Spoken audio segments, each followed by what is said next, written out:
Dream Evil is the fourth overall studio album by the heavy metal legend Dio.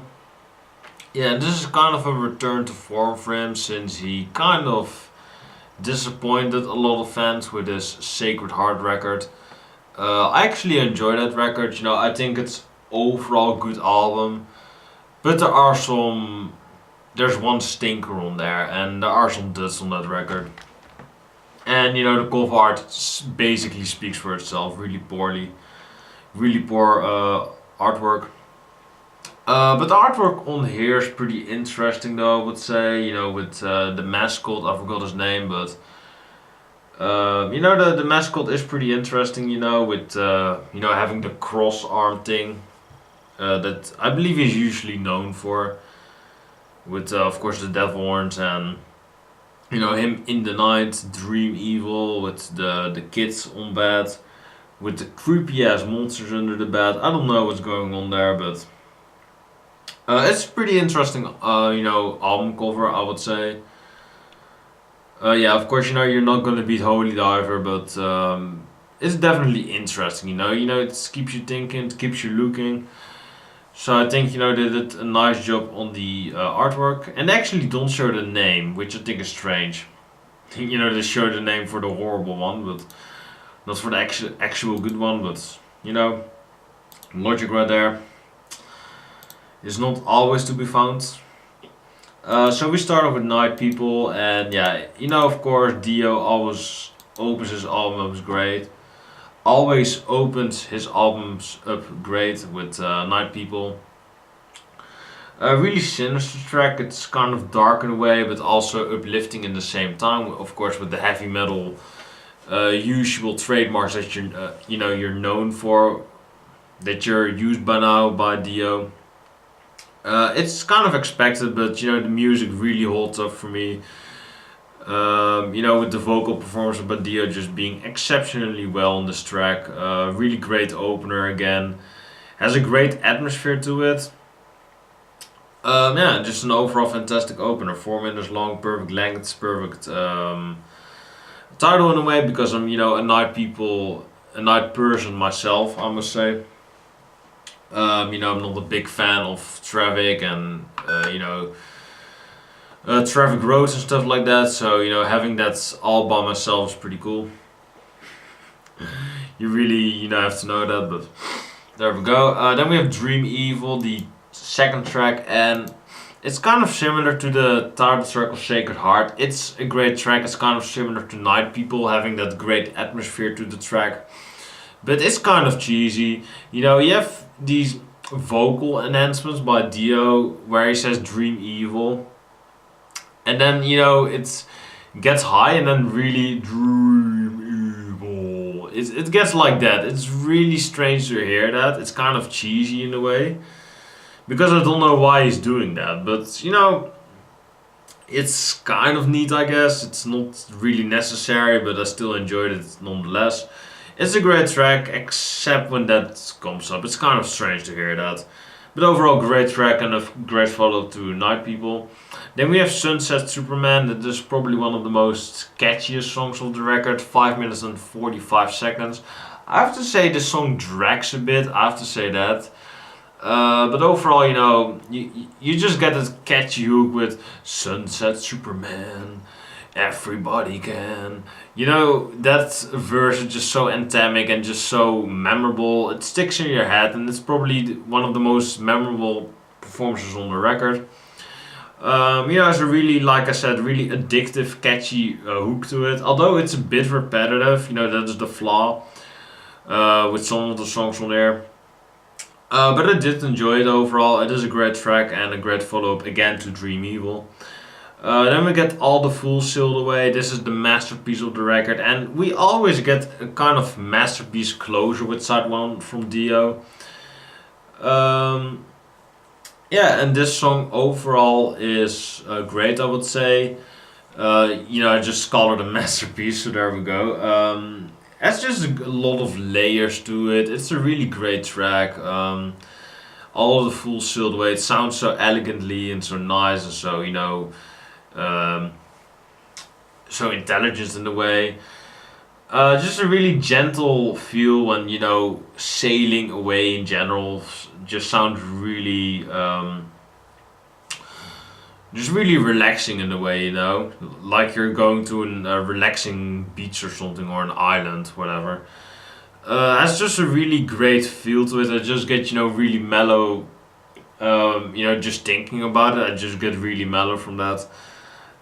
It's 7 minutes long. It's an epic, for Dio standards, and it's an overall fantastic track. It really is. It's kind of similar to um, how is that song called again? The closer on Long Live Rock and Roll.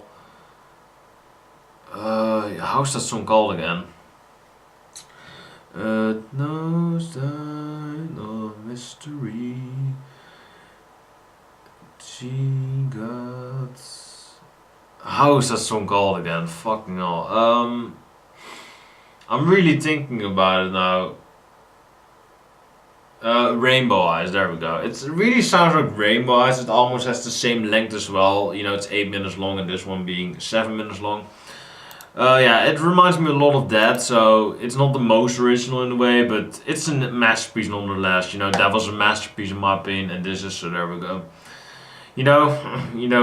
Why stop with the masterpieces there if you could repeat them, right? Then we have Naked in the Rain, and this is kind of a ridiculous song, Dio kind of shows his more poppy sound on there. He kind of, throws stuff at the wall again. He experiments in a way. I do love it about Ronnie, and he produces the record again himself. So yeah, this is definitely a bit of a weird opener, and definitely not, a Long Live Rock and Roll as an opener kind of song.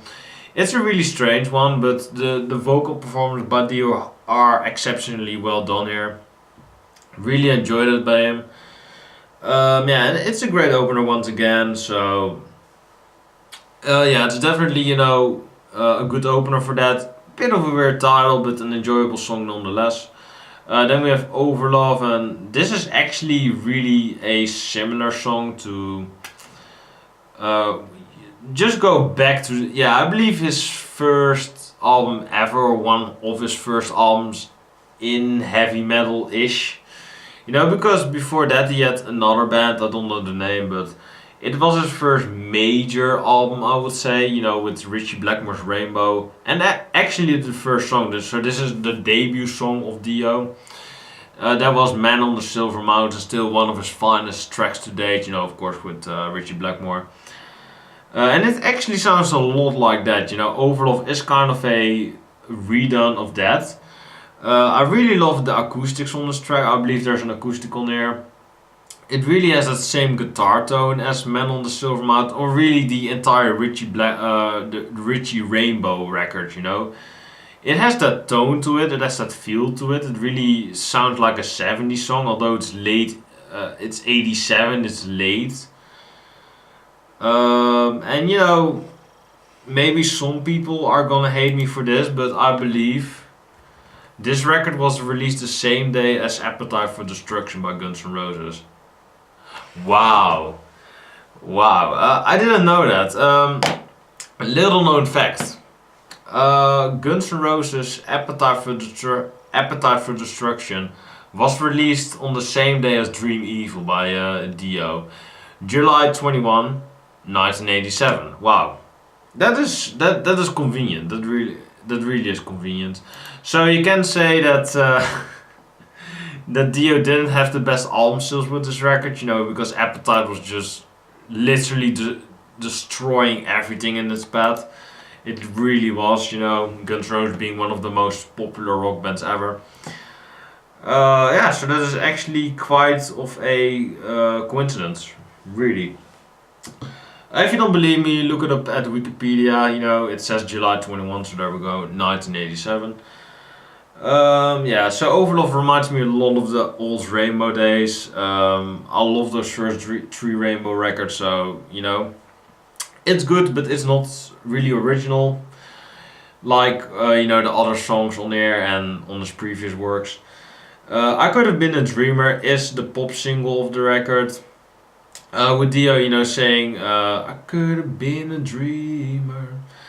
I could have been a shooting star. Yeah, he just constantly says that, and I do enjoy that. It is kind of a poppy song, like I said, so you really have to be in a poppy mood to really listen to the song. So I love it because I love a good pop song, and of course the metal god Dio sings it, so you gotta love it. And yeah, the song overall is, I believe, the most popular of the record. Although good, it's definitely a classic. It's not my favorite per se because it's a bit too simplistic for my part, but still a great song nonetheless. Yeah, and then the last two songs are a bit iffy for me. Probably the only two flaws of the record. Faces in the Window is a bit repetitive. There's faces in the window. And that's refrain constantly repeating itself a bit. 3 minutes and 53 seconds. It's a good song overall. Face in the Window. I don't know what he means with it exactly. But one can only guess, right? One can only guess. It's an overall good song. I do enjoy it, but it's kind of repetitive. It doesn't have any adventurous flavors to it. Never used that term before, but and now I'm gonna overuse it for sure. Because Ominous overuses every word he says, like great and stuff like that. Fucking hell, exposed. Yeah, and then we have the ninth song, which is When a Woman Cries. One thing that I don't really like about the song is the synthesizers on the track. When Dio says "When a woman cries," and when those synths go, all the way up to full volume. I don't really like that. It's just too in your face and just kind of too cliche in my opinion. Although a good song overall, it is just kind of a iffy song to close out the record with. Still pretty good, but yeah, you could have been a dreamer, yeah, but you could have had a better closing song, like All the Fools. Yeah, that actually would have been perfect, maybe have Overlove on the fourth track and All the Fools Sailed Away as the last track, as in the Fools Sailing Away. I'm not saying Dio is a fool, but we're sailing away. We're sailing away from the record. It's over. That would have been the perfect closing track, but hey, whatever. I'm not the producer. Dio is. I'm not the whatever. I'm not the manager of Dio. So and he's not with us anymore. So rip Dio. But yeah, this is definitely one of his greatest records for sure. It's up there with the first two, although it's not a lesson line, and it's especially not a holy diver. Nothing is a holy diver, except for the debut record. So yeah, this is definitely up there. Like I said, with the first two records, it's definitely better than the than the third one, the last one, but. Yeah, and it's also kind of the last great record by Dio, unfortunately, because I really love Dio, but he kind of goes downhill from here. So I'm gonna give this record an 8.6. Really enjoyable record. It's a great record. So if you haven't already, check this record out. It's a great one. It's actually really underrated because most people talk about the first two, especially Holy Diver. But I should just give this record a chance as well. It's great. You will love it for sure. I will guarantee that. So, let me know what you think in the comments down below. What you think about this record. Do you love it? Do you hate it? What would you rate it? You're the best. I'm just ripping them off, man. If you guys couldn't tell already, but... But yeah, let me know in the comments down below what you think about Dream Evil. Like, of course, to the channel, comments. What do you think about it? And share this with a friend or whatever. Who is interested in Dio or metal in general. So yeah, that was it, guys. I hope you've enjoyed it. Let me know what you think about the record. In my opinion, it is his last great record, but hey, that is just me. His next record is pretty good as well, but... yeah, it just really goes downhill. So, let me know, and I will see you in the next one. God bless, stay safe, take care, and peace.